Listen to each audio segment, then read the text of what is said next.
South African Social Security Agency, it says 60% of grant recipients in the country are young people. Most of these recipients got the 350 Rand Social Relief of Distress grant due to the impact of COVID-19. To talk more on this, we're joined by Paseka Letsatsi. He speaks for SASSA. Thank you very much, sir, for availing yourself this afternoon. So we understand that some 13 million people applied for the grant in January of 2023 alone, mostly from KwaZulu-Natal, Gauteng and Limpopo. No, good afternoon to you and thanks for having me. The facts which you are putting forward are correct in a sense that we have about 13 million applications, but obviously there are those who are declined, which have a success rate of about 7.5 to 8 million people who are approved.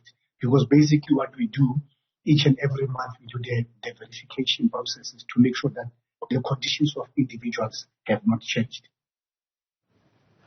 So what conditions would satisfy you that they have not, or what is it that would satisfy you that conditions have not changed?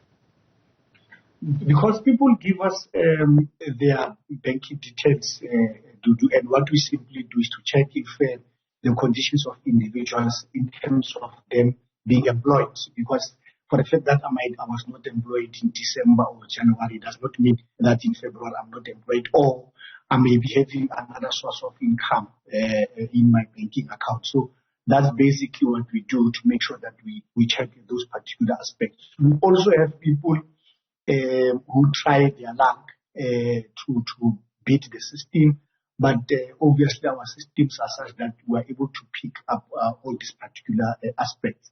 But one thing that we must as well mention is the fact that if you are declined the 350, individuals or potential beneficiaries have the right to make an appeal. So we do basically get an appeal which is done through the Department of Social Development.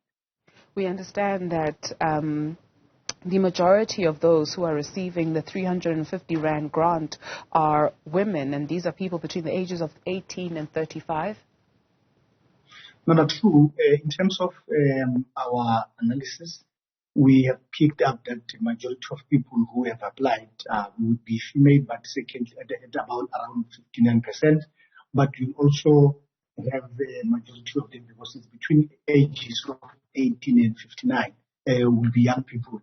The good thing about it is that if we have the information, we are able to share it with our sister department if they need an information.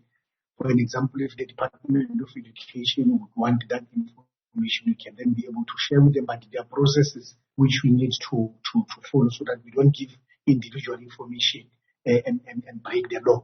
The intention is to make sure that other government departments understand the situation, and basically the database which we have can then be able to assist them to do certain analysis and so forth. You've also got around 1 million people who are also waiting to hear whether they will be getting the grant or not. How long is that waiting period? The process is very quick. To remember, if you apply, the reason why you are applying for the 350 is because you are in a very difficult situation. So we need to make sure that we do the intervention. But what we simply do, because the process is now very quick, we do an assessment. If you apply the following month, we try to make sure that if you qualify or you pass all the processes, we approve it as quick as possible. We know that there are those that they got the information of them saying that it's pending.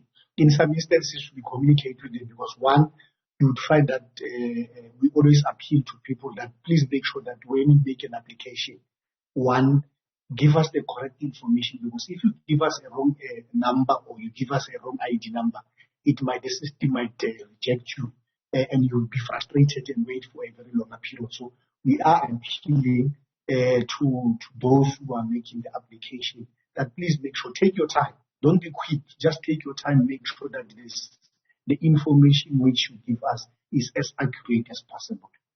There's also a backlog from September and October, and we understand that will be cleared by the end of March. How much does this complicate the situation? It does not. I think we'll try to make sure that we deal with everything so that when we go into March, each and every individual got what is due to them. Because remember, the mandate for us to disperse the fund will be coming to an end. So we need to make sure that whoever had applied get what is due to them. The system and our people who are dealing with these particular processes are trying to make sure that each and every individual who have made an application get what is due to them. We know that there might have been a particular process which took longer than expected, but from where we are confident that we will not be saying or will not be sitting and say we are owing certain people. Paseka Letsatsi speaks for SASSA. Thank you very much for your time.